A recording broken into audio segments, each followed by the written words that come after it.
Hello and welcome everyone.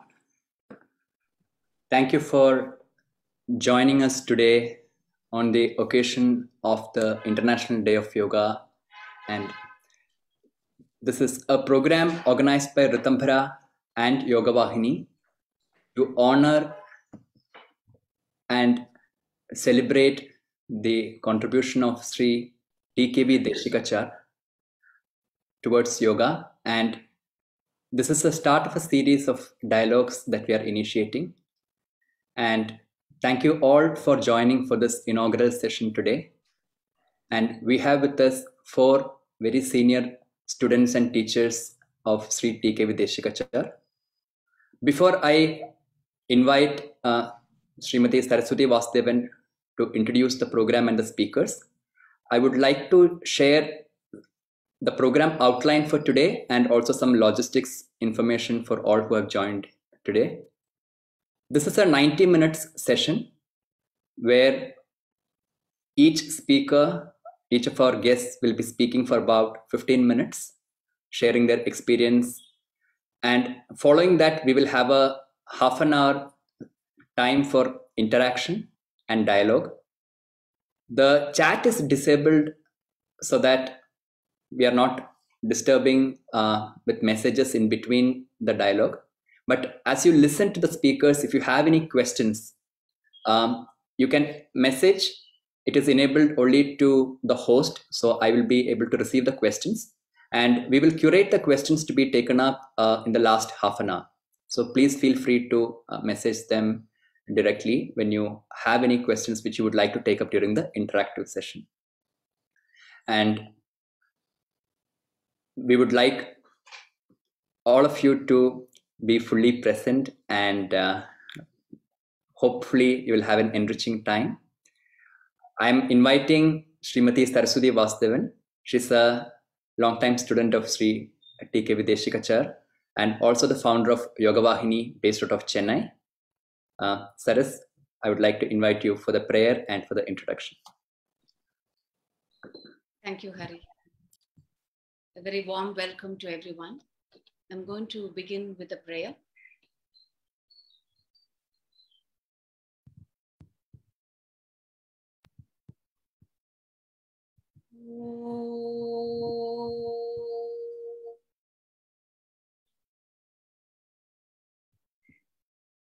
Tachayyoravrimahe Gatoy yajnaya Gatoy yajnapataye Daivi swastirastu naha Swastirmanushabhyaha Urdhvan jigatu bheshajam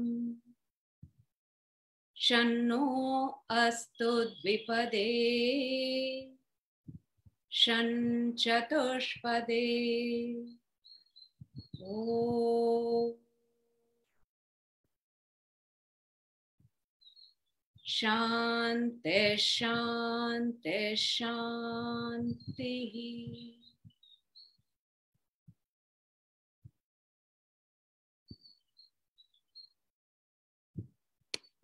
Once again, a very warm welcome to our respected speakers for today, Sri Raghu Ananthanarayanan, Gary Kraftsow, Sriram and Dr. Latha.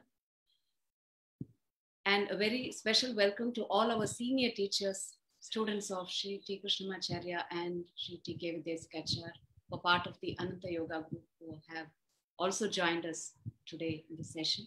I can't see most of you, so I'm not calling out the names. And of course, a very, very happy and warm welcome to all of you who have joined us from different parts of the world. So it may be morning, afternoon, evening, or quite late in the evening, as it is for Gary. Thank you for joining. It's a very special occasion. We have come together to celebrate the life and teachings of our dear teacher, Sri TKV Desikachar. Tomorrow is 21st of June. This is birth anniversary.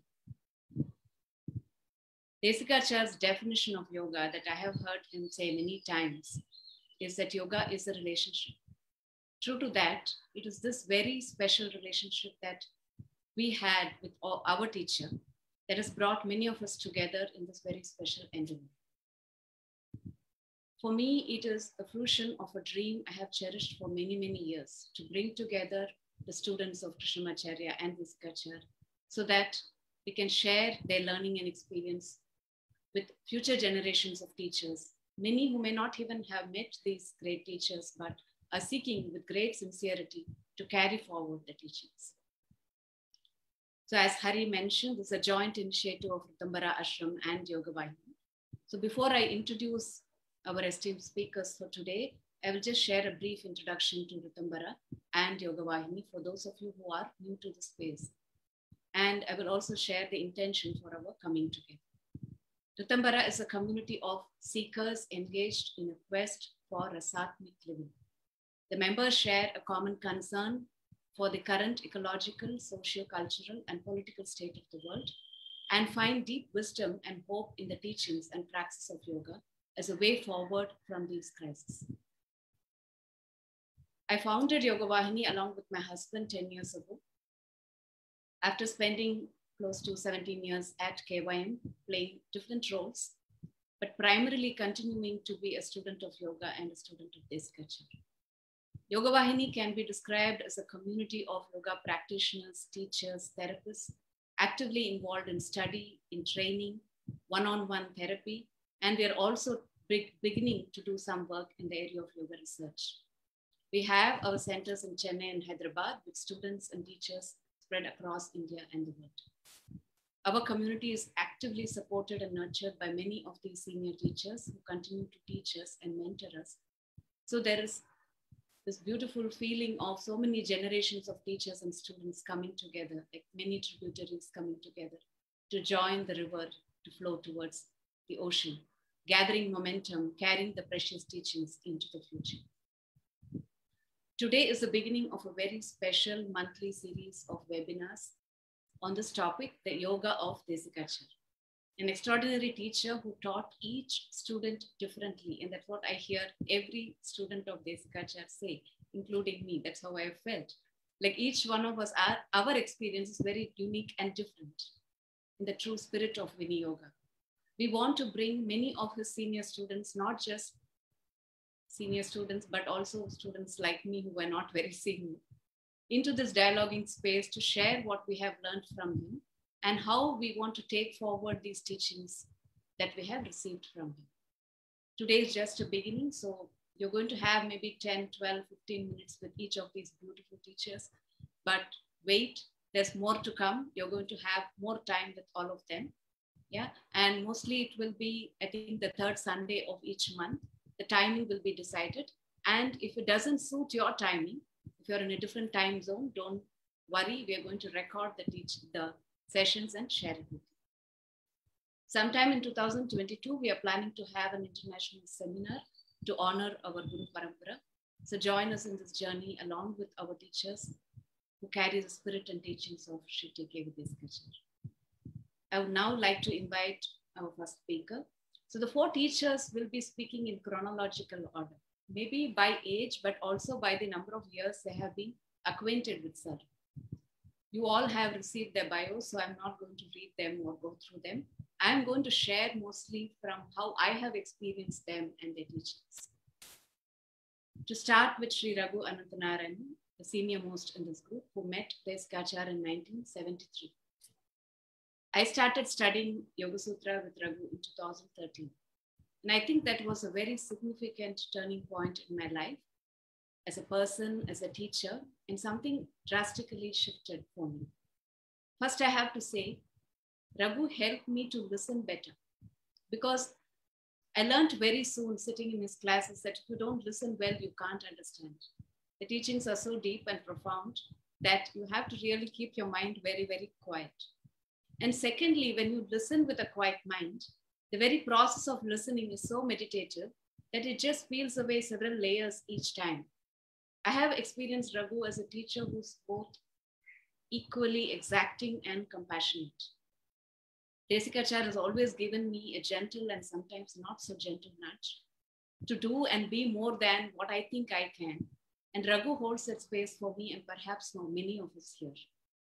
As senior mentors of Ritambhara, he, along with his wife Shashi, with such extraordinary level of commitment and passion, have been mentoring and supporting many of our young teachers and aspirants in their sacred quest for better way of living that is responsible and meaningful.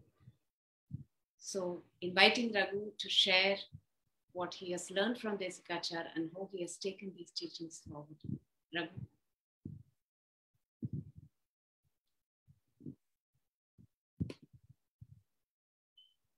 Yeah, thanks, Saras. When you give all these introductions, no, I wonder whom you're inviting, who you're speaking about. So thanks a lot. I hope I live up to all that you say. Yeah, that'll be good to do. Yeah. So, yeah, this is something that, we as a group have been planning for a long time. We've had many meetings with Sriram. So Saras and I finally decided, let's get on with it and let's start something instead of keeping on waiting. So that's why we are here. And also as a lead up to this, we've been having some discussions on, how to celebrate the life of Desikachar and so on. And, whenever we've had these discussions, you get pictures of old times and you get, remember things and all that. The strange thing is, every time I try to recollect Desikachar, the first picture that comes to me is walking with him on the streets between his home and KYM, or dropping him or something. And I wondered why, this is the picture that comes to me most often. And I'm speculating that it's because one of the most important things I think that he conveyed to us in the way he was is the utter simplicity and the humanness of the whole process of being a teacher and so on.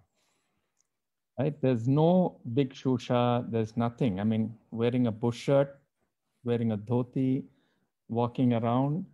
And therefore, there is also this, the person comes through very strongly, and, not a vesham. There's no artifice in the entire interaction.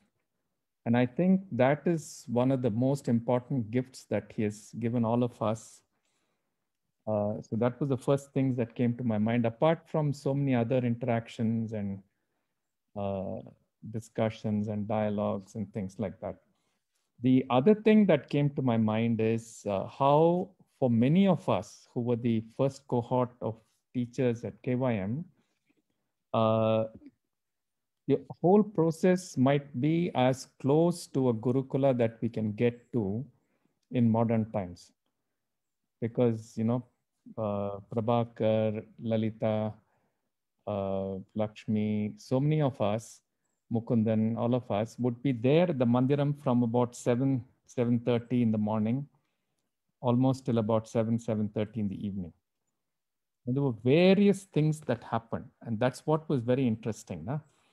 Apart from classes, Prabhakar, Mukundan and I had this habit of going across to a small tea shop around the corner and having bad chai and having discussions. I think there's a combination of bad chai and high level thinking that has a very, very interesting combination. Yeah. So, and also interestingly, many of us were also politically involved and charged, because, for example, Girija organized the first protest in Chennai after the big DuPont, the what's that place? Yeah, with the gas leak, no? After the gas leak, Bhopal tragedy and the gas leak, we organized a huge procession and protest and things like that. So many of us were people who had come to Desikachar from very strong speaking of our own. Many of us had strong views about life and about, all kinds of things. And I think the most critical thing was the way he mentored us and taught us. Because looking back, I don't think we were a very easy bunch of people to maybe hold together or to teach. No? And I can remember lots of escapades and so on with Prabhakar and Mukundan and all of us. And so it was exciting times. And also, in many ways, I think for each of us who were just getting into life, I was 23, 24 when I met him. The mentoring that he gave us in a very subtle way made a huge, huge difference. Yeah. And I think these are things that, come to my mind first, before even the teaching and so on. And I think this is very important. Yeah. And the teaching itself happened in many ways. And it was not just in the classroom, because there were lots of projects that Desikachar would come up with. And, there was projects like, for example, I started illustrating the book that Gary was involved in, I think, in some form. So that was very interesting because I had to read through the whole thing, have discussions with him and so on. So there's a whole kind of learning that happens in the process of trying to do the right picture. But it's tremendously interesting discussions and dialogues that happen in that whole process, right? And then there were projects with Arjun Rajagopal and Dr. T.M. Srinivasan, where we really went into, Prabhakar was also part of that, we really went into trying to understand where will yoga talk to allopathy.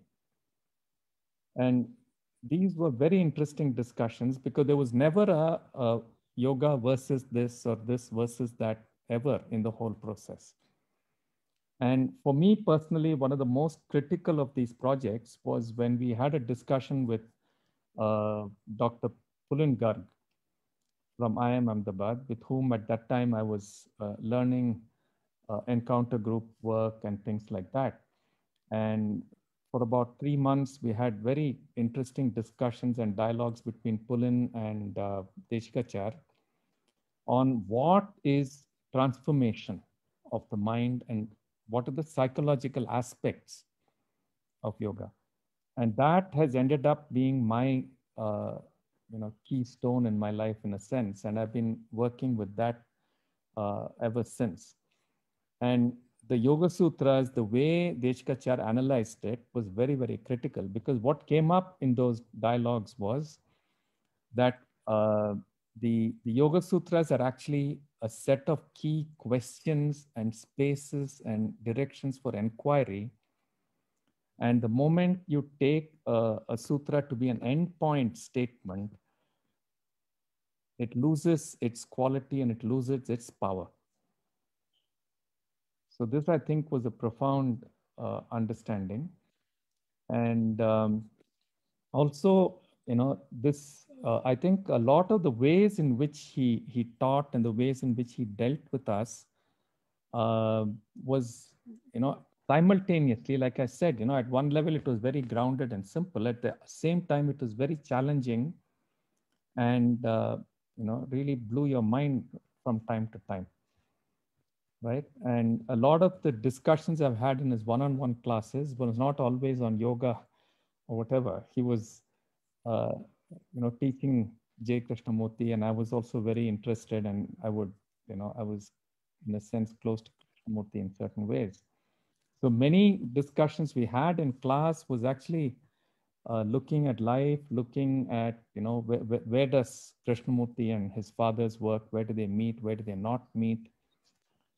The whole range of discussions and dialogues was what I remember. And what is interesting for me is, of late, all the work that I've been able to do based on the study of the Yoga Sutra with Desikachar. Saras, Lata, me, and Jyotsna are having real fun. We teach about 30 or 50 odd people we are teaching now. Yeah, sutra by sutra. So I have to go back to all my notes and read it up. And then we have a chat every Thursday evening. I think we have a lot more fun and a lot more learning in that Tuesday evening chats than in the Thursday evening class. Right? Thursday evening class, we have to be a little serious and all that. But Tuesdays, we are a lot of fun. Yeah. And the other thing that I think has been very, very fulfilling for me is that the discussions that I started with Pulin and Desikachar, we've been able to pull together. So Lata and I have been working with it for almost a year or more. And Anita has helped us, and Sridharan and Jayaraman and be with us in that. So those discussions and dialogues that I've had with Desikachar, we put it together, and it'll be coming out as a book quite soon. And that was very fulfilling because it was a half-done kind of a thing after the whole dialogue that we had, and it was very rich material. I don't know if Gary, did Desikachar give you a copy? I know that he gave the first manuscript to a few people, and then he came back and said it was worthwhile working on it. I thought you were one of them. Sonia Nelson was one of them. He did give me many, many pages, but it was a very rough draft. Very rough draft. Yeah. He wanted to check it out. So he asked me to give it to him, and he checked it out with a few of you and said, yeah, go ahead. So we brought that to completion, Gary, and it's nice to meet up with you at this point of time, because thanks to you, we were able to take it forward in a sense. Yeah. So these are broadly, my recollections and where I am today with the whole teaching. Yeah, so that's a good segue, Gary, to hand it over to you. Thank you, Raghu. Our next there we go. Is Gary Kraftsow, joining us from Oakland, USA, founder, director of the American Yoga Institute. Gary met Desikachar just 1 year after Raghu in 1974. If you have not yet met this extraordinary teacher, please look up his website to know more about him and his work. I met Gary, I think, a few years ago at a meeting organized by the Yoga Alliance in Dallas. Later, I had the good fortune of listening to one of your very powerful talks on death and preparing for dying. Very difficult topic that you dealt with such ease, grace, and humor. A highly respected and sought after teacher in this tradition in America and internationally. It is wonderful to meet someone who wears his accomplishments so lightly with such grace. Gary is one of the very important teachers who brought the teachings of this tradition as received from Desikachar to the West and has taken it to a different level through the American Yoga Institute. We are curious, Gary, to know what you learned from Sir and how are you taking these teachings forward through your work. Can you please share? Thank you so much, and thank you all for being here. I have to say I got woken up in the early morning. Well, not exactly woke up, but Sriram called me, and that was just like, feels like it was a few days ago, and found out about this. So I'm sincerely honored to be here and to share with you. And I've been thinking, what could I say that would be useful? And then I prepared some ideas. I didn't think like TV or Raghu also didn't go into the details of the teaching, but more the process. So I thought maybe what I would do is organize some thoughts about sharing with you my own relationship with Sir and some key things that I got from him that sort of shaped my life, the way I look at myself in the world and how I have manifested my career through his teachings. So I first met Desikachar. I was an undergraduate student and I was on an India study group. And that was back in, I remember arriving in Madras in September 1974. And I was a religious studies student and had already been exposed to Patanjali. And actually, I was more interested in that and those teachings and Upanishadic teachings, and particularly then asana practice. And back then I stayed in Madras about 4 months. And even then at 19, the extraordinary depth and clarity I felt in Desikachar's presence was really compelling. And then I was fortunate because in 1976, which was just about a year after I left, it was January 76, he came to the United States and led a 1-month intensive retreat. And I lived with him in the retreat center and studied with him every day and practiced. And then 6 months later, I graduated from college and just went back to Madras for 2 years. And that was 1976 when I came back. And it was there in Madras that I began the initial stages, by the way, of editing those lectures that he gave at that retreat, which were later published in the book Religiousness in Yoga. And then that sort of got co-opted another story and became the heart of yoga. But that was the original series of lectures that Desikachar gave back in 1976. And it was in that 2-year period that I was in Madras that Desikachar said to me, you should study Western medicine. And of course, at that point, I had already applied and was accepted to a graduate program in religious studies. I was a student of religion. So I said, what do you mean? Why should I study Western medicine? And he said that in the future, I'd be bringing yoga therapy into the context of Western healthcare. And then he added, by the way, you're too young to study religion, which I thought was interesting.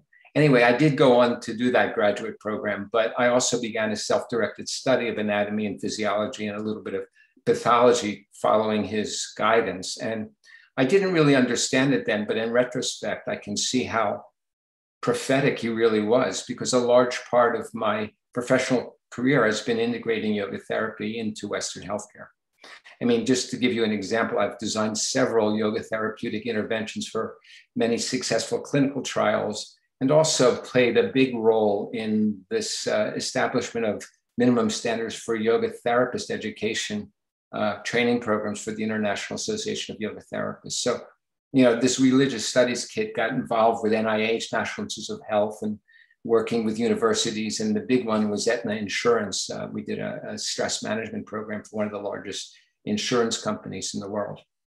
Anyway, from that period, I continued to return regularly to Madras and continued to study with Desikachar regularly in Madras from 1974 when I met him till about 2001. So that's just, you know, a little bit of chronology and history, but I'd like to share some of the important things that I learned that shaped my work. And I think one of the most important things was learning to see. One of the most extraordinary things about him was how his ability to see deeply, see things I didn't know he could see things and knew things about me that I never said. And, you know, I was just very impressed with that. As a young student and practitioner, he inspired me to look more deeply at myself and to look at myself at a multidimensional level. You know, the complexity of what it is to be a human being started opening my mind to that and teaching me to uncover what was going on for me, surface my own patterns, and then gave me tools that I could use to transform them. And then, you know, as he encouraged me to be a teacher and therapist, he taught me how to observe, understand, connect to people, to students at progressively deeper levels. So kind of one of the big takeaways for me is I felt like he transmitted to me a very small part of his great gift of observation. And that this gift of observation has been the foundation of my own growth as a human being, my own evolution, and as well the cornerstone of my work with clients over all these decades. Another important thing that I got from him is helping me think clearly, and this is in the mirror of the reality of impermanence and end of life, but really helped me establish priorities for myself going forward. He told me very early that the mind sets the direction for the future.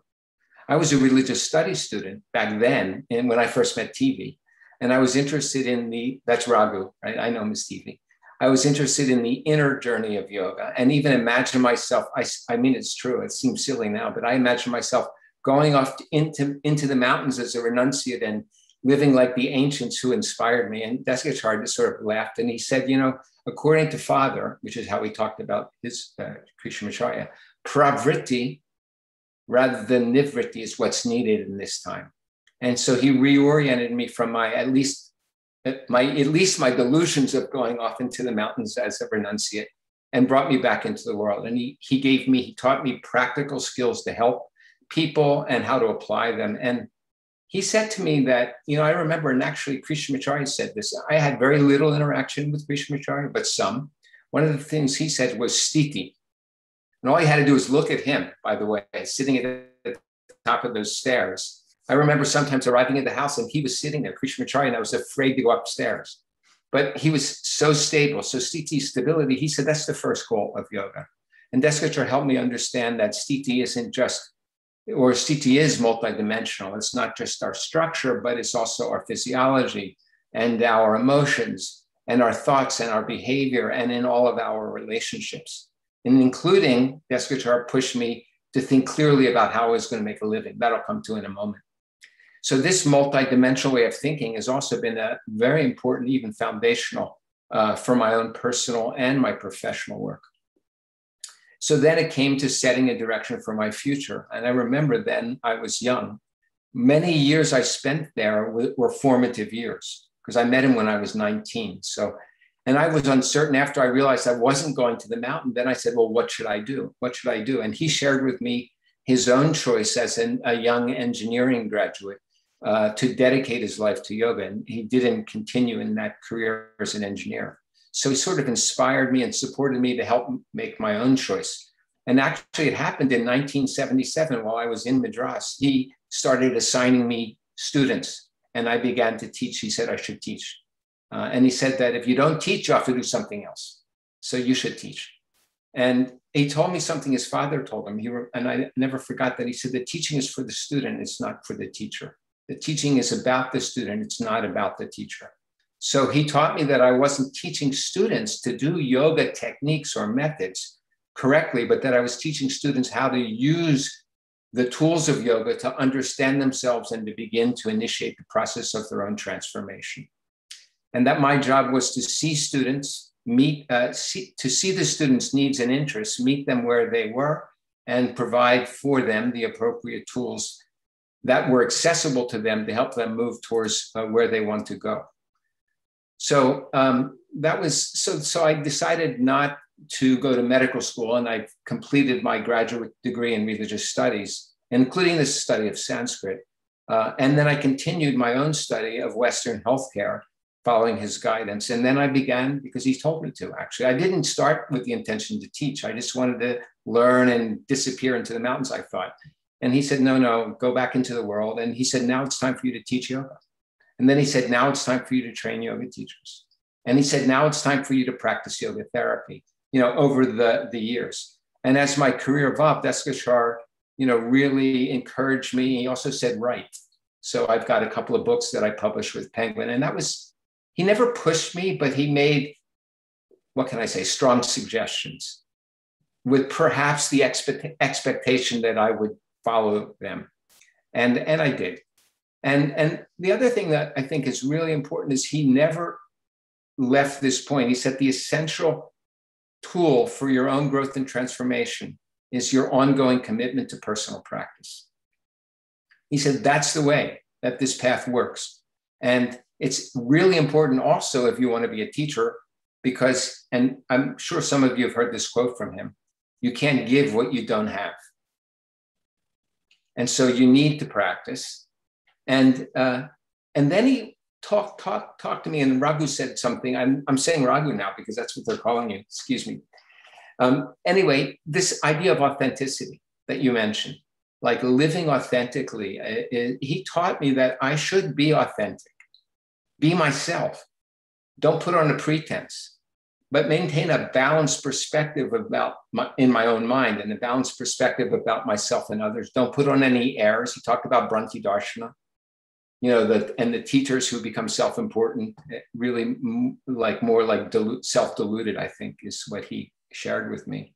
And to always remember that teaching isn't about me.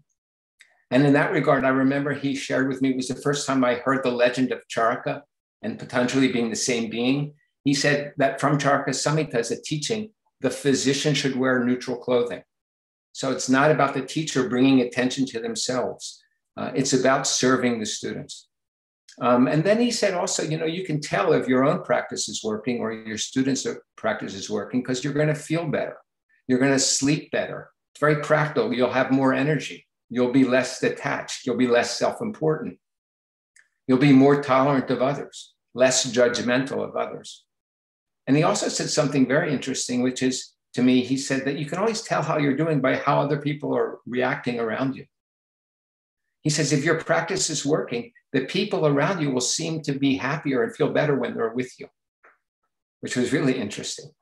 So these teachings have been kind of like a compass for me, helping me navigate the complexity of my own personal and professional life while continuing that inner journey of yoga. I want to say that, to be honest, I was always jealous of TV and Mukundin and Prabhaka, particularly because you guys were living there. I had to fly all the way back to the US and then fly all the way back. But anyway, that was my karma, obviously. So I just want to say maybe two more important ideas. One, the idea, what I felt with him was this, there's no better word, just intelligence. And then that intelligence applied to the yoga that he was teaching. Like intelligent application is just, just for me, captures that with him. As a practitioner, teacher, therapist, trainer of teachers, and even now trainer of therapists, I think one of the greatest gifts I received from him is the understanding of the breadth and depth and full spectrum of these yoga practices, and then how to read people that I'm working with, adapt the tools, apply them for each individual so that they work for them. It's an extraordinary gift. And I think one of the great gifts of this teaching lineage is the ability to create what I call truly integrated practices that weave together all of these different tools into an elegant and integrated whole that's calibrated and adapted to the unique needs and interests of any student that comes to us. And I think this is one of the main things that makes our work, I would carefully use this word, uniquely transformational in this sea of silly yoga that's out there. And that's whether it's used just in the context of a therapeutic need or to deepen that really true inner journey of yoga for transformation to freedom.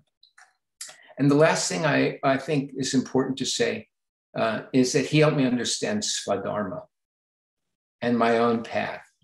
The last conversations that I had with Desikachar were very, very important to me. I hadn't seen him in several years. And he came to the United States. It was his last trip to the United States. And we spent some time together. And he wanted me to know, it was kind of funny for me at that point, because it had been so long since I had seen him. He wanted me to know that he was telling me that you're definitely old enough now to share with my students all the things that I had learned from my lifelong study of yoga and religion. He said, you're old now. So, and he told me that I had done, and I was happy to hear it. He said, you've done good work in the US bringing these teachings about yoga and yoga therapy. And his last message was, now that you've done your own inner work, you must share these deeper teachings. And he said, in fact, that's your true Svadharma. So, the work that I'm doing now is so different than the work I did in the 70s, the 80s, and the 90s. And it's really from his blessing that I've had the self-confidence to begin to share it. And that was it, his last message. He just said, you must. And in fact, he said, why are you holding back? And, he does sometimes say things without giving you, assuming you know the context, or maybe knowing you don't know the context. So I said, what do you mean? And that's what he was talking about. Anyway, so just looking back over the past, it's now already 47 years since I began to study with him. I feel a tremendous debt of gratitude. I feel deeply honored to be a part of this great lineage or tradition or sampradaya or guru parampara, however we call it. And I remain personally dedicated and committed to just sharing and transmitting what I've received. And I'm very honored that you guys thought of me, and happy to be here.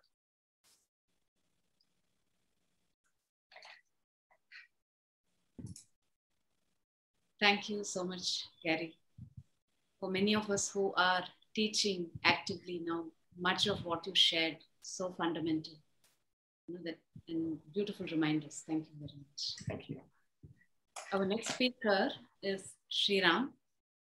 Sriram lives between Germany and India, except I think the last 1 year he couldn't travel to India due to the COVID situation. He has been visiting India every year, and a very special teacher who we eagerly look forward to meet every year so that we can go to Kodaikanal to study with him in this beautiful space. Sriram met Desikachar in 1977 and studied for many years before he moved to Germany and continued his association, learning and teaching with Desikachar for many more years. A very rare combination of great intensity and lightness of being is how I have experienced Sriram as a teacher. His asana pranayama classes are so powerful and meditative that you can experience what we call Sharira Samyama, Prana Samyama, and all that just by the way he instructs and pays attention to the very, very subtle details, at the same time keeping it very, very simple and accessible to all. When we want to understand and learn chanting, for all of us, Sriram's chanting is a reference point. We feel very fortunate that Sriram has always been eager and willing to teach our students on a whole range of topics, from text study to studying the Yoga Sutras, chanting, asana, pranayama, yoga therapy. His teachings are so deep and profound that he offers with such humility and grace. Thank you, Sriram, for joining today such early time in the morning. Can you please share your experience of studying with Desikachar and how you are taking this forward with your life and work? Thanks, Saraswati. Yeah, I'm really happy. Also, thank you, TV, also for sort of initiating this because, yeah, we've been talking about this since 5-6 years, and really it's taken a sort of very concrete shape today, bringing it now an big open platform. Lovely. And yeah, and I hope it's going to continue in a regular way. It'll be a great sort of a rendition of gratitude to Desikachar sir. Yeah. One thing which TV already said in the beginning, which also is one of the key things which impressed and made an influence on my life, is simplicity, which is probably what TV you said. You know, where the memories of his walking from home to KYM and back on the road, where one could see the simplicity, also in the way he interacted with people on the streets, etc. So, coming from one doesn't associate simplicity with sort of a good name, a sort of very great professional popularity, etc. in the profession, etc. As a youngster, I always thought, you know, they're big people. They have done a lot of things. They're very sort of big masters who you respect. And simplicity is the last quality I expected in any way. So I was amazed by this. And this remains for me a very, very important factor because I have experienced Desikachar sir in different situations. Initially as the sort of teacher who was teaching in the KYM, and he was teaching me in group and private classes. And I also experienced him as the director of KYM, and me as a sort of employee. Of course, I was a teacher there, and I was teaching under his guidance. But all the same, he did think of KYM as a sort of institution, and he ran it like an institution, and he behaved himself also as a director, not only as a teacher of us students. In the sense, creating this institution was top priority for him, and one of the biggest agendas. It's the way I sort of got it and gathered it in my young age. So I experienced him as a sort of somebody whom I'm working for, as a sort of an employer. And later, when I moved to Germany and I had the great opportunity of receiving him very frequently here, that was again a different level of relationship because I was not just a student of his, but also a sort of guest, a host, and also in a certain sense, a friend. And it was very interesting because he was opening my eyes to Europe as somebody who knew Europe from a very different angle.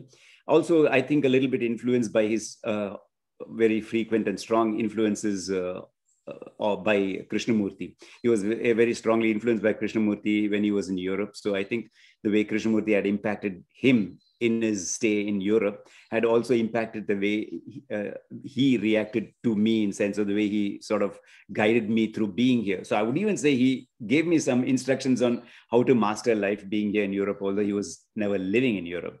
So in this sense, he's guided me through all these phases.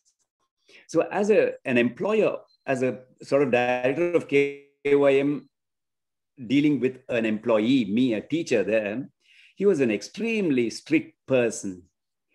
But otherwise, I really thought simplicity was something which sort of went through him in all the facets of my relationship towards him. And I'm amazed because it's this simplicity which reflects in the way he dealt with Yoga Sutra, he dealt with the breath, he dealt with yoga, he dealt with so many other matters. And of course, the way he dressed and the way he appeared. So suddenly to see that one can be a big guru of a subject like yoga without having to wear any special clothes, without having any special language or something, but just being very normal, very authentic, very just the way you are. No garments, no what you call disguises, not at all. So this simplicity has, I think, something very fundamental about yoga, because it's his way of saying, this is how you achieve your Swadharma, like what you were saying, Gary, in the sense of, you don't differentiate between this person and that person, and this is valuable and that's not valuable.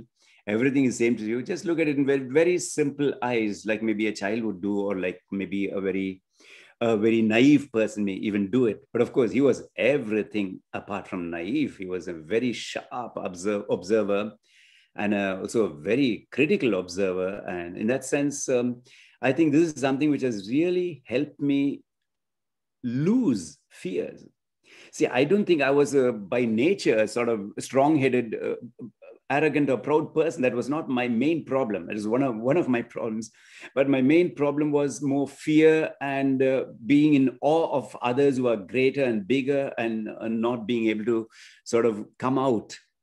But the fact that being very simple, one can master life, that gave me the courage to sort of say, yes, you can. Even you can do it, Sriram. So in that sense, me, an extremely shy, extremely sort of fearful person when it came to, meeting big things, meeting bigger people, more powerful people, more rich people, and dealing with students and dealing with so many people, and being able to express oneself and being able to communicate and teach. All this, if you are rooted in this idea that simplicity is not a hindrance, it's not a, it's not something which is going to stop you from coming, but it's going to help you. So that, I think, gave me the courage to become and be what I am. So I think in that way, he really, really helped me, not only being a teacher, but also mastering my life living here in the West, which is, my wife is German, so mastering she has guided and helped me very much too. But it's not just about living in a foreign country, but even living in your own country and being there, one to master whatever situation. So that's something which profoundly influenced me, which belongs to the realm of yoga, I would say, this idea of simplicity. The second idea, which really impressed me very much also, was the fact that he talked a lot about breath.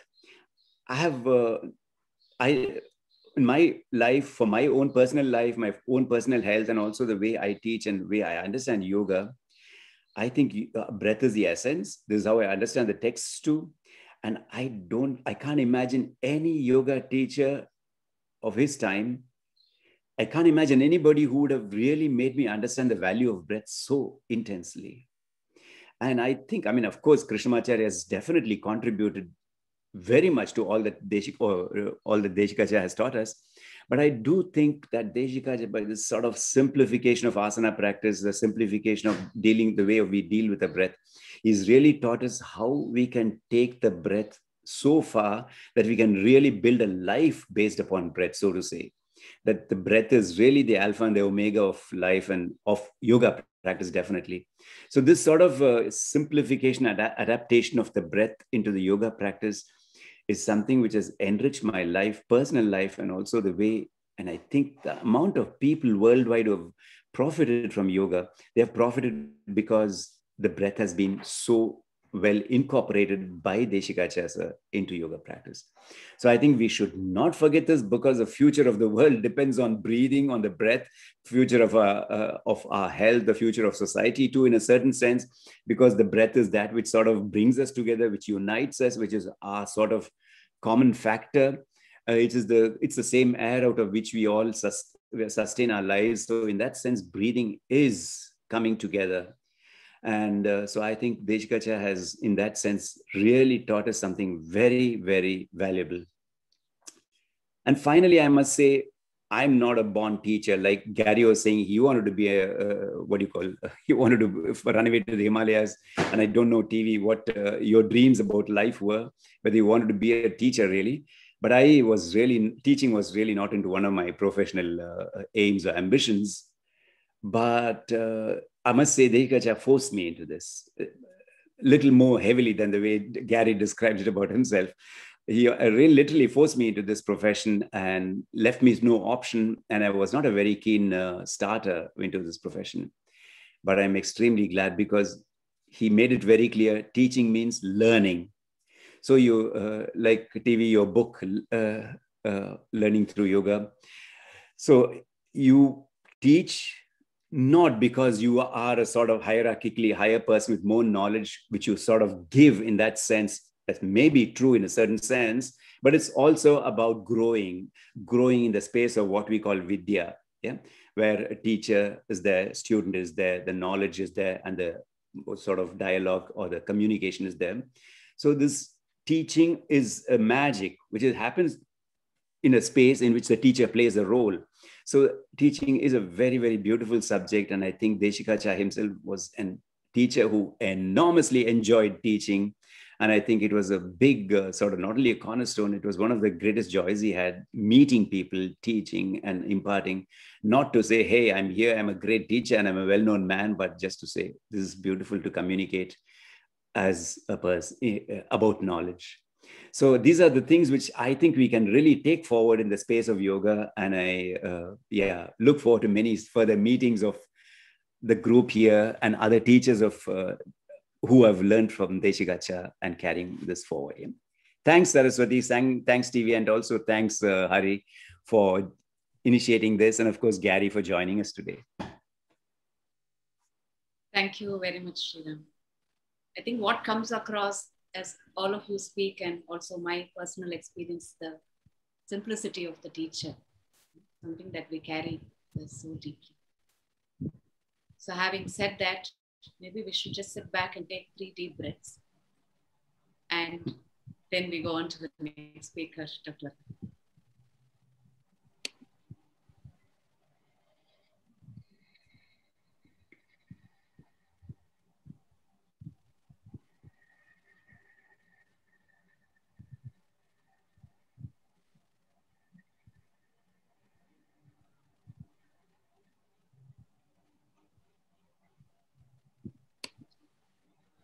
I think I needed this time more than any of you, just to soak in everything with my breath. Thank you, everyone. And the last speaker for today is Dr. Latha Satish. Latha met Desikachar in 1982. She was already a yoga practitioner. She was doing her thesis in psychology, and she was doing her thesis on how yoga can help reduce blood pressure. So how I have experienced Dr. Latha is somebody who's so cool that just in the presence of her, your blood pressure can come down. What can I say about Latha?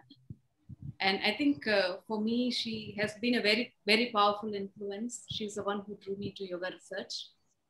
And the many years that we have worked at Krishnamacharya Yoga Mandiram to introduce systematic documentation. And it was her vision and clarity that helped put together so many important structures and processes in place. She started talking about qualitative research in yoga 20 years ago, and only now slowly the world is waking up to that possibility. We still struggle because very few yoga teachers are interested or inclined towards research. But with her guidance and support, she's been offering to all our students at Yoga Vahini, building research competency. I'm confident we will be able to share our valuable work with more and more people in the world through systematic research. Lata, it's her humility and lightheartedness that's something that I really cherish and aspire for. I'm really grateful for your teachings, whether it is delving deep into the classical commentaries on the Yoga Sutra or understanding Western psychological perspectives in relation to yoga, yoga therapy or yoga research, of course, or just a friend to talk to and clear my mind and get valuable advice. That has always been there. Thank you, Dr. Lata. And please, can you share your experience studying with Desikachar and how are you taking this forward?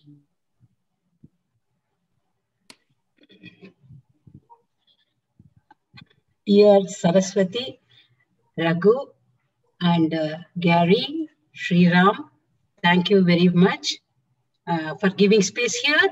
And my blood pressure is real up and down now. I'm stabilizing.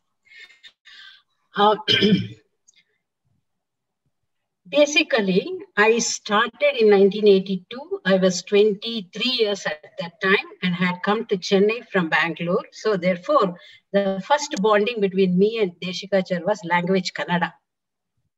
The moment I started Kannada, he started Kannada, we felt very close. The initial relationship with Sir is, I was not giving like a teacher who was very fondly remembered, and in the sense he is there as a friend to me. So it was very cordial. Then most of my learning in the initial stages were, I was a fanatic fitness person, so I wanted to do a lot of postures. Sir would give the classes. Of course, Rahila was there, the Menaka Desikachar and Sir. So it went. Then I had done my Sanskrit major, so I was very much interested in our classical literature also. Sankhya, Yoga, Bhagavad Gita, things like that. And Sir said, Lata, come, why don't you come to classes? I am having your Hatha Yoga Pradipika in the evening. So that's how it started. Then somewhere in between, the diploma course happened, everything became much more organized. So a structured way of learning happened where there was a personal practice, a learning of a text, and Sir will just invite me, come to the class. I never went and asked him, what a arrogance on my part. I never knew that there is a precious person who is teaching such a precious knowledge. All I had thought was fun. And I remember even today the beautiful chanting Sriram and Sir used to do on the upstairs in St. Mary's Road. And it attracted me to that. And I told him, Sir, you are doing such a good chanting. Why don't I learn? Then he put me on to Lalita. So it's like all this was something like coalescing somewhere, no? Like Lata, you have to be pushing towards it. Otherwise, you will never put an effort. So that is how the destiny made me to learn a lot in KYM under the umbrella of Desikachar's teaching. And I fondly remember the way he used to guide us in the therapy work, etc., supervising our courses, telling us even if I do 100 different mistakes, he will definitely say, not that, ma, I think this would be better. Such a polite way of coercing me to do a course which is appropriate to the individual, not what is appropriate for me. So this is how I learned from him. It was like a supervised learning. And Sir had a lot of benevolence, very high level of kindness towards me. So my receiving of reprimands from him was relatively less than anybody else. And I thought it is because I am good. So anyway, all this realization happens over a period of time. And today, at this point of time, for so many years, 3 decades now, I feel that whatever punya I have done, that is why I have received this knowledge and his tutelage. It was very easy and possible for us to go anywhere else to learn yoga. It is not that only KYM is there, but there were so many other people also. But the attraction of it was so intense, and the comprehensiveness of the teaching was touching your soul in a different way. Your interest in your traditional knowledge, conventional, and the interest in research and interest in your therapy work, everything, and my own personal area of practice, where everything was catered to so beautifully, then I need not go and search anywhere for anything. And even today, that is the situation, because there is no There is no oh, I didn't know this. I should have done that. I should have done. Probably swimming is the only thing I didn't do because sir asked me to go for swimming, but I couldn't go for that. So there are three influential things that his presence made in my life. Basically, I'm an academic person. I was more interested in research and academics. So therefore, I pursued a lot of academics like PhD and postdoctoral work and a lot of projects, things like that. But all my projects were geared towards yoga research because I had an interest in yoga. Now, one influence that he had, apart from all other things which Gary said and Raghu, and I agree with it, and even Sriram said, one of the influential thing was he made me understand what is the research orientation one should have with yoga, a specific type of research that is essential for yoga. This used to come up in conversation between us whenever, like what Raghu said, when we are walking from his house to the KYM, he will be sharing something. And I would make it a point to present some research papers or my own research work to him. And he will read it and then he will just ask, is this right? Is that you mean to say? Like that he would say. And he will question me about the methodology of the modern research. And whenever he questions, I don't have an answer, because he will question in relation to my practice, experience, and the teaching. So there was a lot of the science, modern science taught me to find the normality, to find the common principle, to find the underlying mechanism. Sir's way of questioning me or teaching was to find what is unique for the individual, what is the principles that are behind it, can you control it? Can you control everything? So this contrast is always there, and it made me to respect his questioning. And he exposed me to a lot of various knowledge that are coming from across the world. Basically, my perimeter of knowledge was confined. Even today, it is confined to what is there where I am. But still, he would share with me a lot of research that happens in Meninges Foundation or somewhere in USA, another thing, or some work done by different people in Western area. And he would bring that information and share it. Lata, it may interest you. Why don't you read and something like that? Or if some important person comes from a different part of the country or world, he would call me, Lata, why don't you come? This person has come, he's doing some research. Why don't you come and sit and chat? So this is how I was also, he told, when I wanted to do research on blood pressure and other thing, I told sir, I want an instrument of vision. He directed me to T.M. Srinivasan.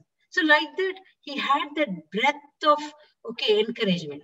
And one of the moving experience for me was when I did my research on blood pressure for my PhD, we have to pay some amount to the institute when we have to collect the data there. It's a mandatory thing.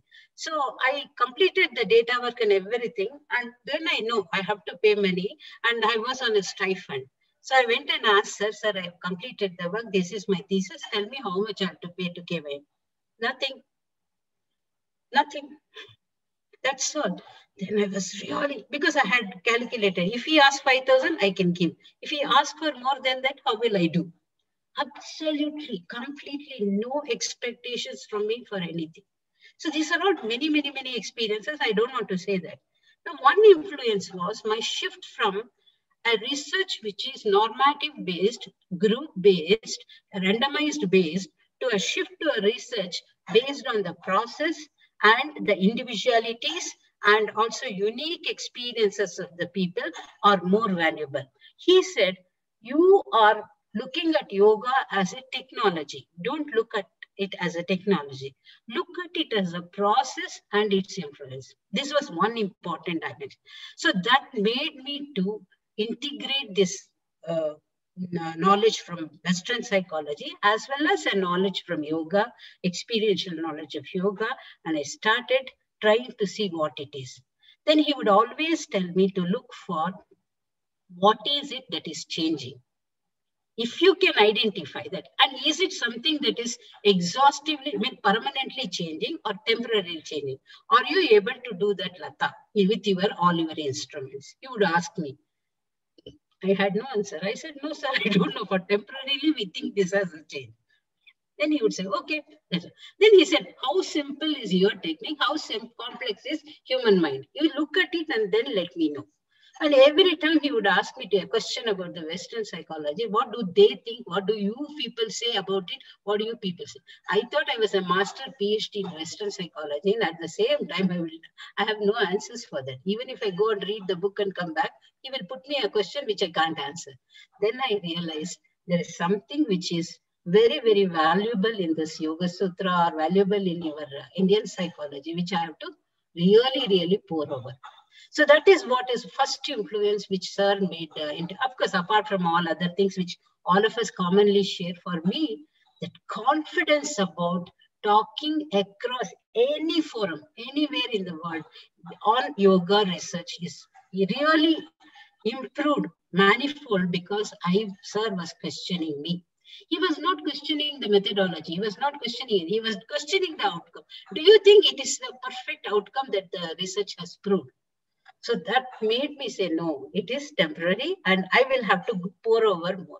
So today, if I'm able to talk across many conferences where we will try to present and we will also accept the failure of our research findings and other things, confidently it is because of Sir, because he told me, the Prakriti is so vast, exhaustive, ever-changing, complex, and what you are doing is only a momentary understand a sample of it.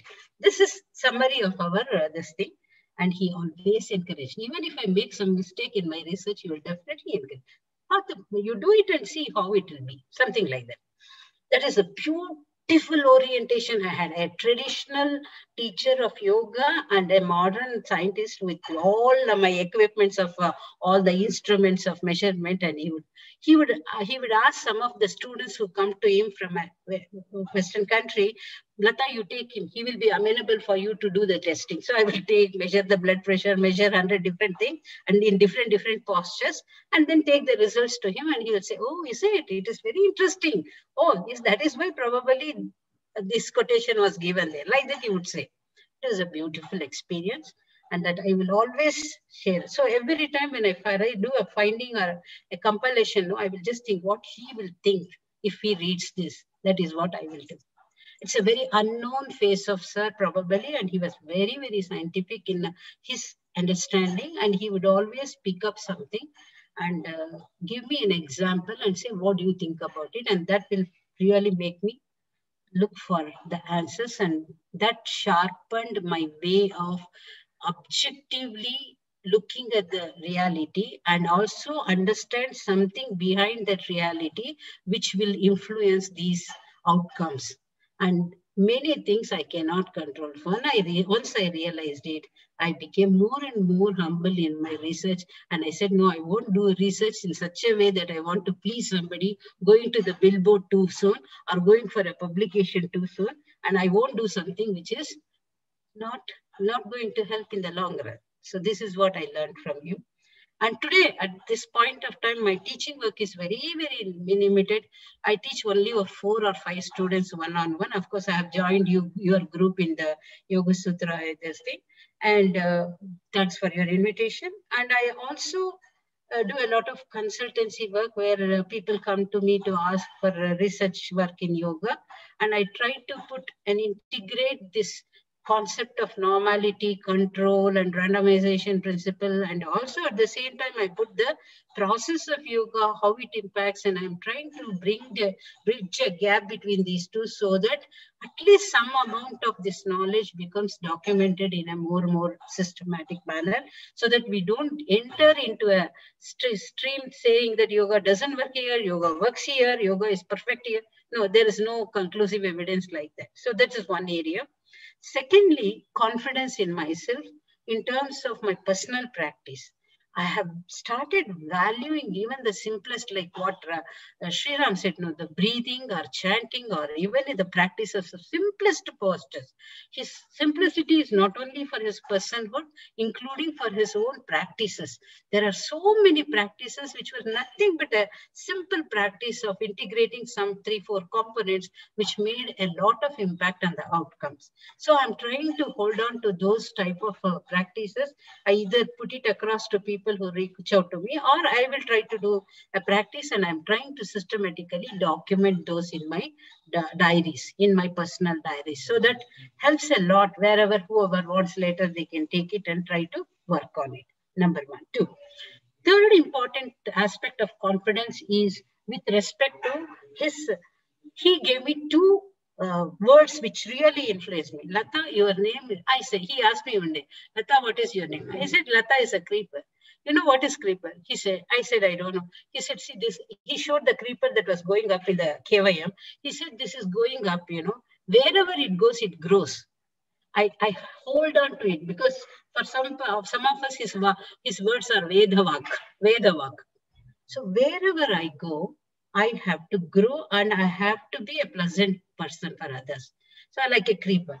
So I decided situations should not affect me. Situations should nurture others also. So that is one take home for me from his thing. And there was one more conversation. He asked me to be managing trustee of KYM. I was never trained for that, but still I accepted it. I don't know what destiny. I asked him, sir, why did you make me managing trustee? Because I don't have an MBA, neither a CA or a LLB, or even in yoga, I don't have any big this thing. He said, Lata, you're approachable. If he has perceived some good quality in somebody, that is the essence of that person. That is what I value in Desikachar. With Raghu also, he told me once something about. He is very intellectual. Ma, if you can convince him of something, I will really appreciate you. He told me once. Raghu, remember this. So I can't convince something. So I decided, okay, sir, if I can't convince him, at least I will listen to him. That's what I told him that time, nearly 30 years back. And then he told me once, you listen to the chant which I have done and Sriram have done, that chanting other thing, you will understand how the chanting should be done. That's all he told me. So I know I had heard it and he knows how it is. So this is how. Gary also, I remember, I have heard about all of you people through his words. Gary, he said, Lata, you want the real asana, this thing, you go through this particular technique that he has brought in. So even today, in my mind, when I remember Gary, it is in terms of his perfectionism with respect to certain types of practices. So this is how he used to say. And one of the things he said, I made you a managing trustee of KYM because you are approachable. He didn't tell you know Yoga Sutra very well. He didn't tell you know beautifully the asana. He didn't tell you. There is some aspect of your personality he perceives, which each one of you, including Saraswati, every one of you, and all the people here, whoever has touched, there is some aspect of it. And that if you hold on to that for a moment, it gives you a sense of clarity. Initially, I refused it. I said, yeah, I'm approachable because I am a scapegoat that is available, so you could easily catch me. That's how I thought. Later, I realized there's a quality in me which can make somebody else comfortable. Why not? I don't have to teach Shirshasana. If my presence makes somebody comfortable, let that be so. So this is how I learned few of this thing, which gives me a lot of confidence about many things. And my life is generally quite happy. And he told me about the Swadharma also. Every time, whenever there was a family issue or anything, for him, the first thing is, it is your Swadharma, you have to do it. Never interfered with it. I also never interfered with his family. His Swadharma, he does, I does my Swadharma. Everything was okay as far as things are concerned. So this is how, even today, when I remember him along with all of you, the Smritis are very pleasant and happy. 100 times I have received a lot of feedbacks from him, and I have just taken it and happily kept it. So whenever I interact with some of my colleagues, I really say, yeah, remember that day I got a nice scolding from him? Yes, thank you. That is also a blessing. Take it in your stride and not to be bothered. And no postmortem or anything. Enjoy the life and go ahead. And I'm really happy. So many people are teaching in this tradition. So many have been very valuable teachers who are here. And Saraswati and Raghu are all doing such a beautiful work, and very, very happy to be along with you people. Thank you very much. And with a joy, I really welcome all the participants who have come very happily, and something or the other you will pick up from each one of this presentation. And I'm going to listen to all of your presentation again on the recording. Thank you. Thank you, Dr. Latha. And thank you everyone for bringing Desikachar so alive into this space. we have about 15 minutes for any questions from the group. And some of you would like to, I mean, if there are more questions, then we may extend it by another 10 minutes, possibly. Some of you may have to leave, then you can leave and listen to the recording later. Yeah, and over to Hari. Thank you, Saras. And thank you, everyone. It's so great and deeply evocative to listen to all these experiences and very enriching. What I'll do now is I have prompted all our guests to unmute. I will spotlight all of them so that everyone can see. And if you have any questions, please post it in the chat. I can take it up and the teachers can respond to it. Okay, so as we wait for the questions, I have something which evoked for me as I listened to Sriram sir talking about the breath. I think your analogy of how breath is so common to us, and in these times, it's something that unites us. I think that touched a chord with me, and I was also struck by one series of dialogues that we are currently having in Ritambhara on peace and sustainability through yoga. Mm-hmm.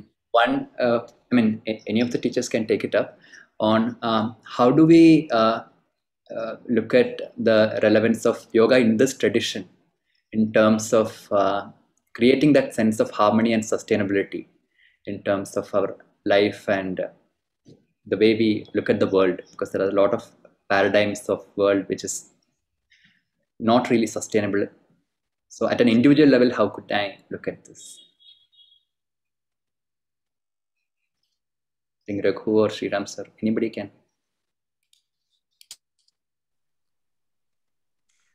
Yeah, well, I'll talk. Oh, go ahead, Kenny. I was just going to say that one of the things that's so obvious in our approach to practice is how sustainable it is, because the practice is based on an assessment of what's actually going on for us. It's not about the practices, it's always about the practitioner. So what we want to do through our practice is create as sustainable a practice as we can, and that includes creating sustainable relationships and harmony in our relationships. That's a different piece than taking it out into the world. I remember I was going to the mountains. I'm a religious studies guy. You know, some of those guys were like out there doing environmentalism and social activism. That's a different aspect, but I'll bet they have something to say about that.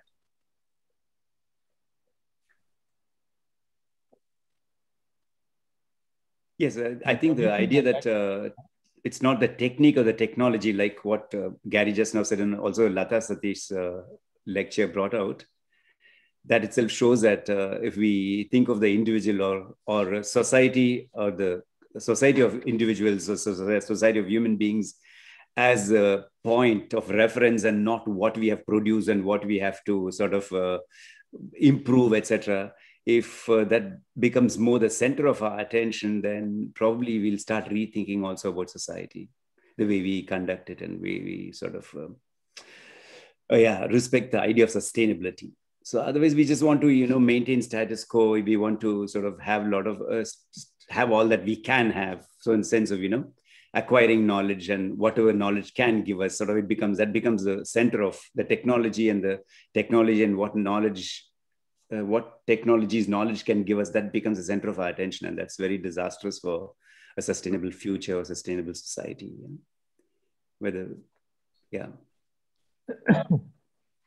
I just want to add one small thing. I remember a discussion or an interview or something like this where Desikachar was asked, who is the right person to teach yoga? Mm-hmm. He said, only a person who has an abiding concern for the condition of man ought to be teaching yoga. Mm-hmm. I think that's a very profound statement. Huh? Hmm.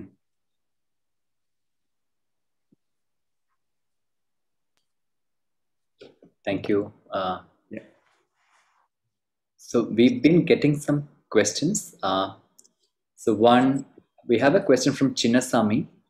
This is to Sriram on could you please elaborate on the importance of breath in yoga practice. I think you did share on that. Well, your breath is sort of, whether you take Yoga Sutra, where sort of pranayama is a sort of it's a sort of dividing line between antaranga and bahiranga, between the internal and external practices, is a sort of step towards from the external to the internal practice.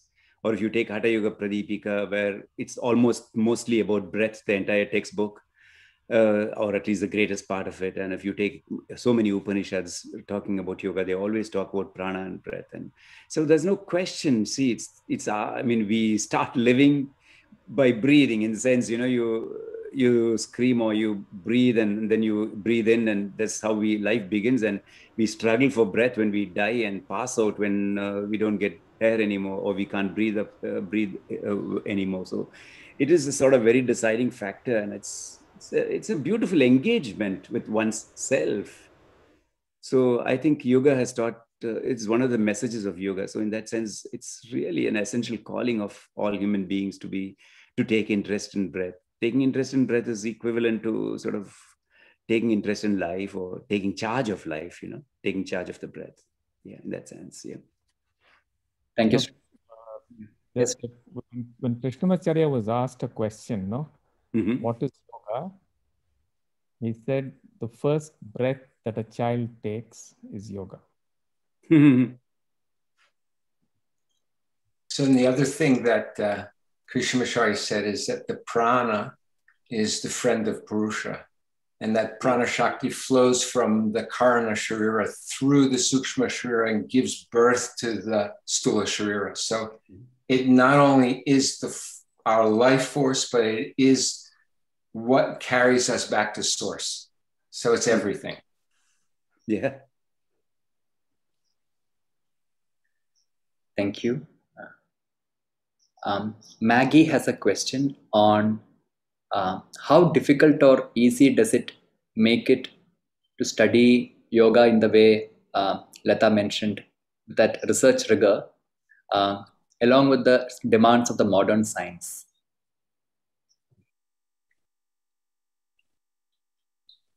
How difficult or how easy?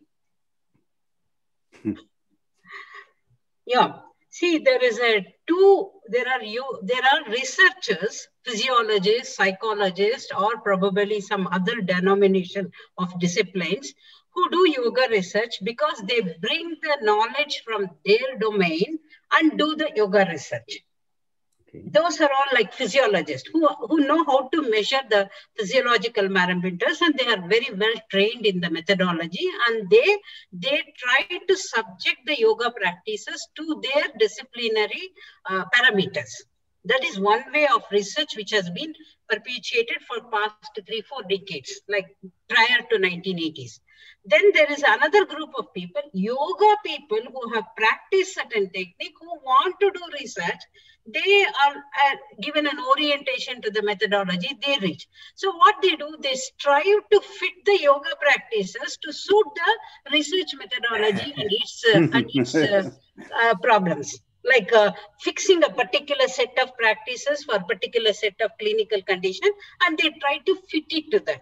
So this is the biggest problem that I had encountered, and I also started like that only because I was a psychologist, and it was very easy for me to identify personality characteristic, identify a set of questionnaires. So I had the tools ready in my hand, a hammer. So therefore I started everything is an amenable yoga practice to test whether this yoga practice makes somebody better personality or better mood state, etc. So this is the same mistake. Real research part of it is, I'm not throwing out the methodology of Western science, which is very, very essential. I'm not saying that. But at the same time, the practice of yoga is the first principle. Yogaha yogena jnatavyaha. You have to understand experientially the yoga. Even if it is dirgha sukshma breath. Like Sriram said, no, breath is central part of my. The moment my breath becomes dirgha sukshma, I am in a state of yoga as far as pranayama is concerned.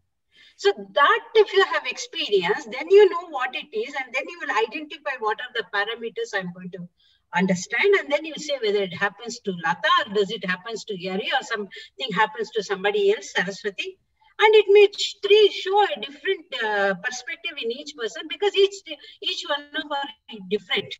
So there is a unique aspect which has to be respected. At the same time, a process aspect has to be respected. At the same time, there is something that you want to call out from that particular research. So the integration reads a personal practice, an understanding, a reflective, tolerant process of waiting for the results to emerge and then going to the billboard or publication. And the third important thing is understand the boundary of research from the greater community point of view. So when you go to I have done this very shamefully. When I'm in a group of audience where everybody is very clear about the methodology, I will emphasize on the methodology and insert the experiences of yoga so beautifully, they will accept it. Or when I am in the group of people who are very yoga oriented, who don't understand the methodology, who holds the yoga is something like this, I present all the yoga experiences and then I say I have confirmed this through this methodology. This is a very, very balancing act you have to do, because you have to survive in the world. If you are a PhD candidate or if you are working for an institute and other thing, you have to do that. But once you become very confident about what you are doing, you do not care for anything and you will do what you really like. So I have not answered your question. I have explained your question. Please spend some time on this and one day it will become very clear about what I am trying to say. This is very hopeful way of answering. It needs a balancing act. Thank you, Lata. And I must also add that under your guidance, many students and therapists, trainees in Yoga Vahini are getting guidance on how to conduct this kind of research. And I think recently, 3 papers have also been published in international journals. Yes, yeah. See, this is what it is. In ancient time also, probably many of these sages from different schools of philosophy sat under a very beautiful mountain and retreat, discussed about their own proposition about Purusha, Prakriti and other things, etc., etc. And then ultimately they said, okay, I'm going to emphasize on this, I'm going to present this. That's how our sutra literature and things would have come. Same way the current say, oh, is this the course appropriate for diabetic? Fine, discuss. It doesn't work, then there will be more diabetic patients as it is. So if what it works is also important. Where it doesn't work also is important. That is what I learned from sir. He told me, somebody responds, Lata, I understand. Why does somebody doesn't respond? Look at it. He asked me that question. So that is where we have to understand the behind. What is it that emerges, manifest? What is not unmanifest? What is it that prevents it from manifesting? If you uncover that, that is the real contribution that you do for your yoga research. Then you will look for more techniques or probably more way of looking into it. That is what it is. Layers. And the modern research has touched the top layer of yoga research, that is in terms of mood, well-being, and probably my blood pressure, and to an extent my sense of the physiological well-being. Maybe my digestion is better, everything is okay. So that at the peripheral level, it has touched. The deeper layer of manifesting things comfortably requires a good practice, and that's another area of research. Sorry, I won't take time. There may be more questions. Thank you, Lata.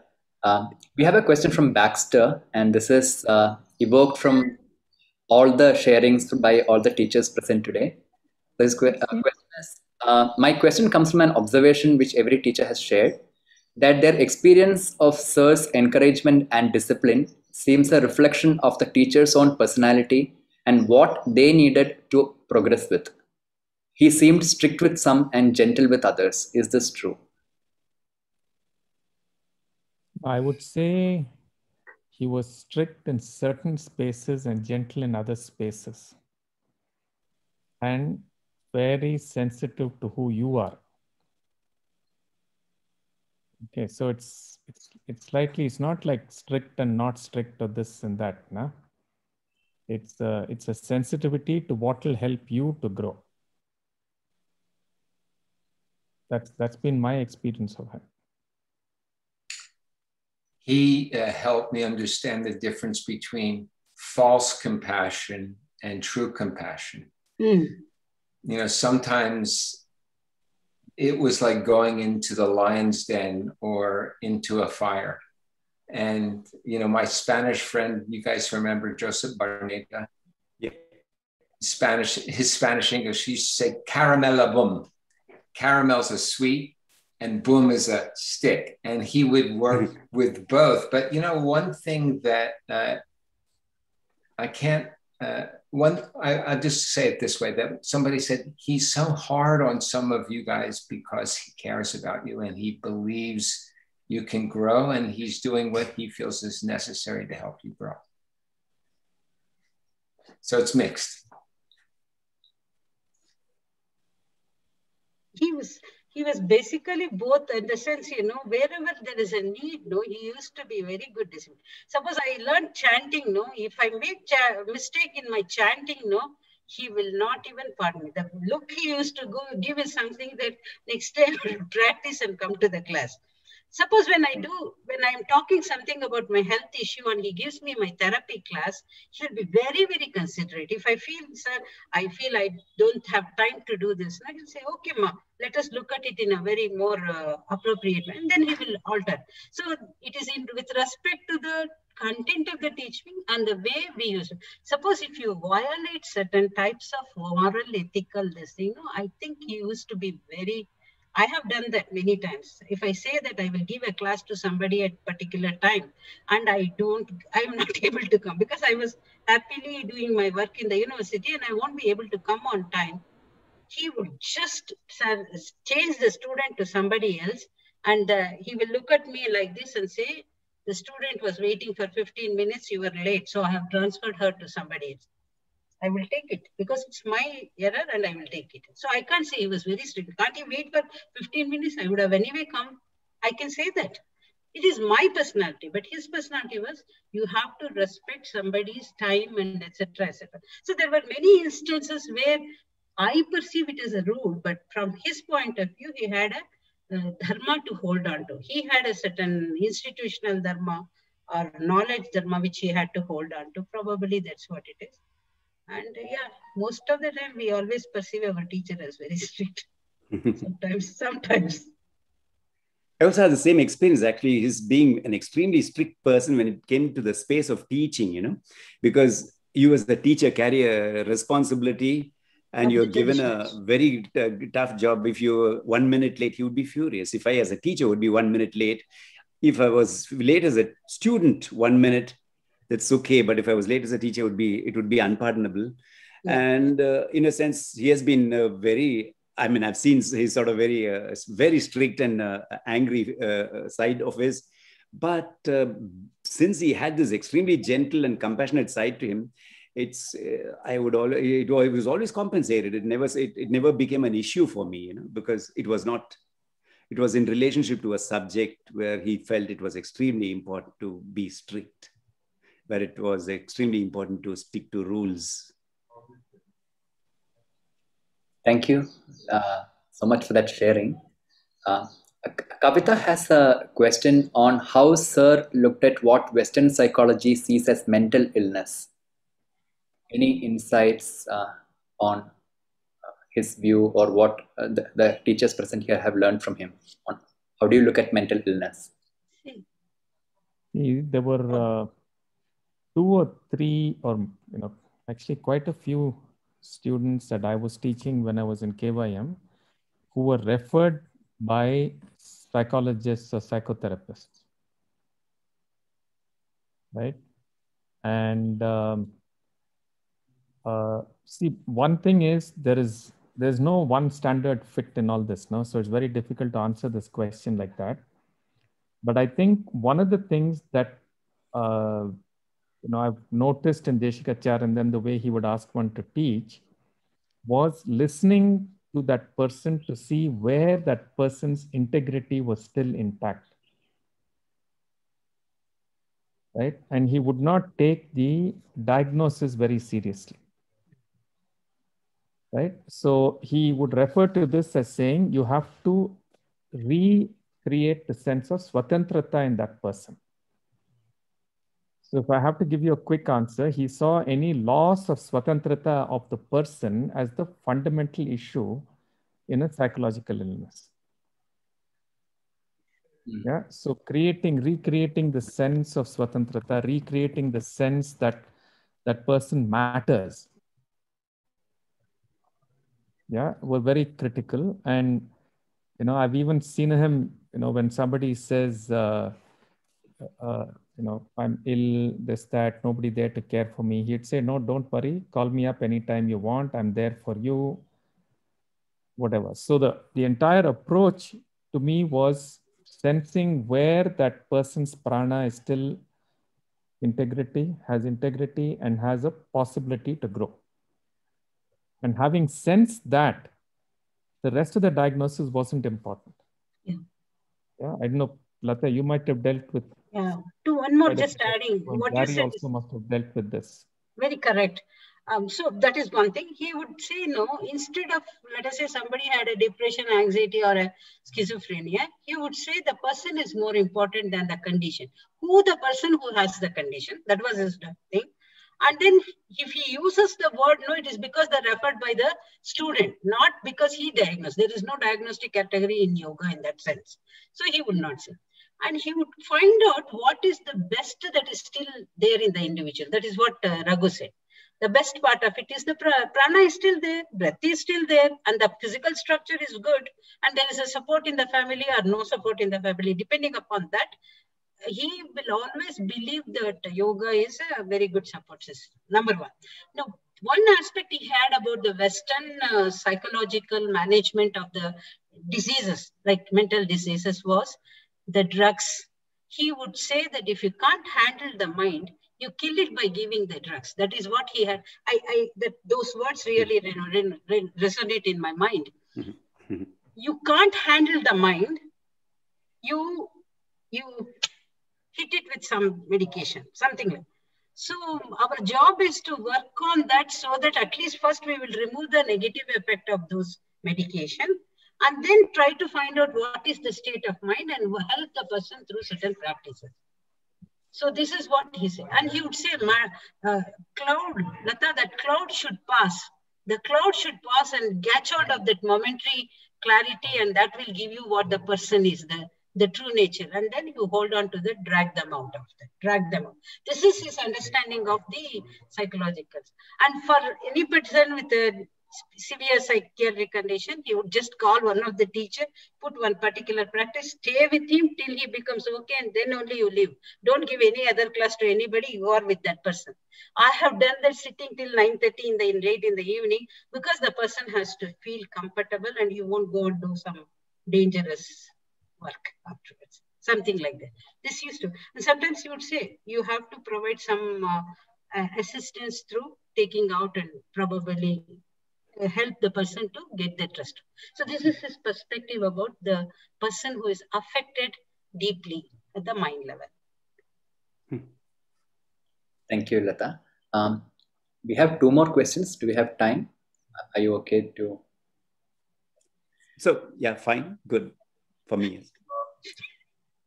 We have a question from one of the participants. She says, this is such a lovely conversation and deeply moving to hear of the relationship between students and teachers. I am struggling recently with the abuse of that relationship, leading to distrust not only of teachers, but of yoga itself. How do we heal this or speak about this?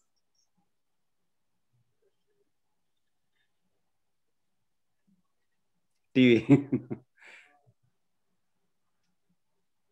Yeah, we have to do a little bit of laughter and whatever. Yeah, see, the reality is this, that when a student comes to a teacher, especially yoga, whatever, there is an asymmetry in the relationship. Right? They come in with a certain sense of vulnerability. They come in with a certain sense of trust.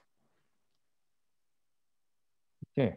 Now, if I, as a teacher, have unresolved issues with respect to my own ability to handle discipline, my own raga, dvesha processes, it's very easy to abuse that asymmetry, trick the person into very, very very compromising situations and things like that. And then use the power of my position to close up or shut up or do things like this. Okay. And unfortunately, I don't think we can police this, because there are so many instances of this happening all over. It's happening not just in yoga, but in many of these kind of asymmetrical relationships. And that's one of the big issues of humankind itself, no? Of how power is used not fundamentally to serve humanity, but power is used to serve the self. So if a yoga teacher is sitting there using his power and knowledge to serve himself, everybody who comes in is a resource for himself, right? So it's, a teacher can say some things, a teacher can try and impart this, but it doesn't necessarily mean that a student has internalized this. And then how do you find out? Right? When you find out, it's often too late. And then if that teacher is not willing to be self-reflective or honest, they will carry on with their tricks. And we see it quite often. Unfortunately, we even know some people who do this. And we are helpless in this context. So the only thing I can advise for this student is, just because a few people are abusive, yoga itself is not something to be given up. Yeah, and you have to be watchful. That's unfortunately, and today is difficult. See, earlier there was also these underlying things, that you don't submit to a teacher or whatever till you have studied the teacher. So if you go to the Upanishads, it will tell you the teacher studied and stayed with the teacher for a year, 3 years, 4 years before the teaching started. The student was as free to walk out of that relationship as the teacher was until that teaching started. Okay, now we don't have these possibilities. We meet a teacher for an hour, half an hour, here, there, something, and then whatever he presents to you is the only reality you know of that person. Right? Whereas if you're with that person through the day, through so many things, you really get a sense of who that human being is. So that is very difficult today. It's a brilliant answer, yeah, for the situation. Yeah. Yes, Sriram. It's a very lovely answer. Yeah, it's a very difficult subject, and I sometimes think of one of these statements in Bhagavad Gita, that Shraddha, meaning trust or having faith, which is also having faith and trust in a teacher, can be sattvic, but it ought to be sattvic, but it can be rajasic or tamasic sattva, tamasic Shraddha. So it's also our commitment as a student or as a person who is giving faith in somebody or putting faith in somebody to move out of a tamasic faith or rajasic faith into a more sattvic faith. It also means, keeping the eyes open and being more alert wherever we may put our faith. Otherwise it becomes blind faith, and we make ourselves even more vulnerable. Sorry? Not respecting the teacher unnecessarily. Okay, I don't want to put it so bluntly, but it's true. Stupid human being also, possibly sometimes, and yeah, exactly. It points to how important it is for us who are training teachers to train a teacher to remember that their personal practice is essential, and that the teaching is not about or for them, it's about and for the student. So that's our responsibility, today, and especially in the face of so much abuse. And then, from the perspective of a student who has been abused, it should be a wake-up call but I agree with what TV said, not to throw out yoga, but just to show how difficult the journey is and to use a lot more discernment and investigation before you open to receive teachings from someone who you feel is worthy of opening at that level to. It's a difficult situation. Thank you, everyone. Lata ma'am, Lata, you're saying? Nothing. Agree with all of you. Exactly. It's a very, very sensitive. At the same time, you have to have that clarity about where I am going, what I am going for. And at the same time, keep an open mind. Okay, am I becoming a problem for myself in this process? So if that clarity should be, and most of the, as Gary said, no, the teachers should have a lot of continuous reflection and education. Because once you become very complacent about my learning and I'm okay with everything, no, then that my state of what I do is right and I'm sacrosanct. That makes you vulnerable for this type of problem. So therefore, the teachers also should continuously reflect and see. Thank you. Yeah, but Lata, if a teacher is reflecting on how to trap the student, what can he do? He can go on saying they should reflect, they should reflect, but they're also reflecting. What they're reflecting on is what's the next best trick I can use so that I don't get caught. It's a difficult issue, and these are pathological people who have taken up to teach. Let's call it out clearly. It's a pathology, and these are pathological people who've taken up to teaching yoga and using it for self-aggrandizements of various kinds. There are various kinds of abuse happening, no, including monetary and so many kinds of things. Preying on the credulity of people, preying on the fears of people, and so on. So it's very difficult to police, very difficult to figure out when you start the process of learning from somebody. So there are so many differentials and so many asymmetries that can be used. It is pernicious, it is pathological.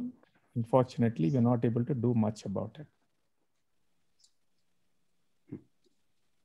Thank you, Raghu. We'll take one last question in the interest of time.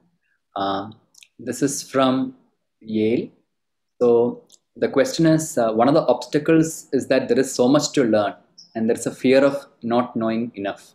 How can one overcome this obstacle? Oh, very simple, yeah. I was 1 year into learning yoga. Okay. And because I used to be a sports person, my body was not very flexible. It was a little stiff. My first 4 students that I was asked to teach by Desikachar were all dancers. Okay. And for a dancer to put their nose between their knees is no problem. Right? So what Desikachar told me at that time was, he said, look, what you are and who you are is more important than what you know.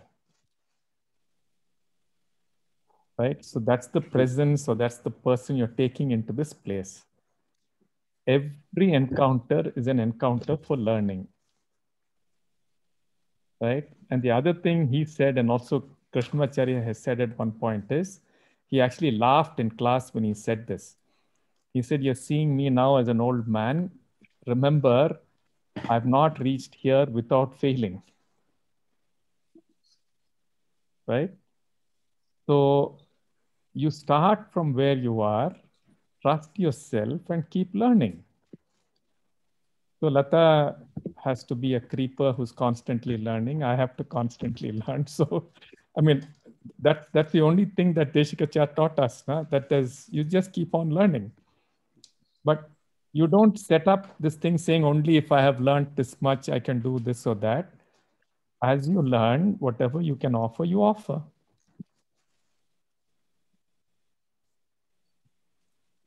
Yeah, we always say that what's most important is the space you create between you and the people that you're working with, and the technology and the knowledge will come.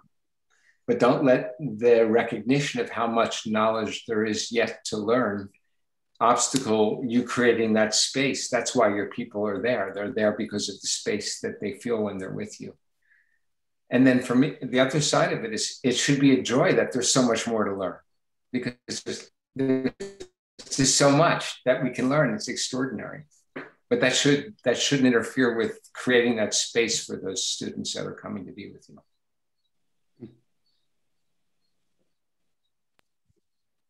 So thank you so much for such a lovely interaction and for answering all the questions. I'm getting a lot of messages about how enriching this conversation has been for all those who have joined today. And there are many more who are listening to this program live on Facebook right now. And so I would like to invite Saraswati to conclude this session for today and also for the closing prayer.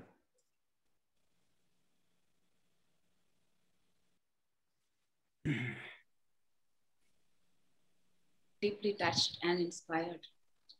I feel the responsibility of carrying forward these precious teachings. This field is so rich with so many wonderful teachers who continue to nurture and support us through this journey. I will end with a prayer reinforcing this intention for continuous learning. May we be protected, may we be nourished, may we enjoy this process of learning and growing together. May our learning bring strength, vitality, enthusiasm, and greater clarity.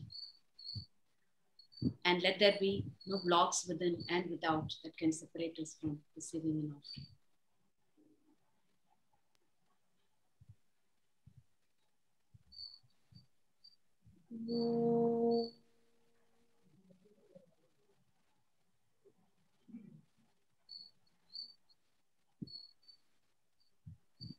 Sahana bhavatu, sahanau bhunaktu, sahaviryam karavavahai, tejasvinavadhitamastu ma vidvishavahai.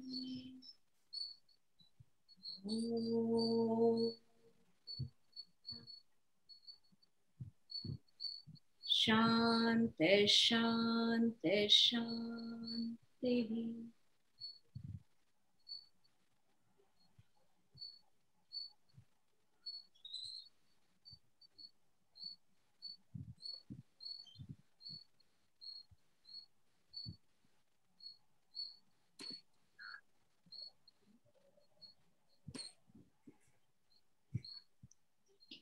Thank you, everyone. We will continue. Yeah, thank you very much. And if you have a date, please mention it, your follow-up date. Sure. We do plan to hold these every month, once in a month. I think we will soon announce those dates, and we hope to learn and listen from many of the senior teachers who have studied under Sir going forward. Paras, would you like to add something? Shall we just say third Sunday of every month as we started now? And the timing we will decide later. We don't want Gary or people from the West Coast to stay awake through the night. So we'll figure out a time.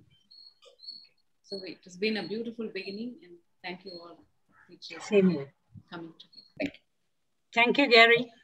Thank you all. Have a wonderful evening, day, wherever you are. For me, it's bedtime. Yeah, good night. Thanks Thank a you. lot. My day has started. Thank you all. In a beautiful way, my day has started. Thank you. Thank you all.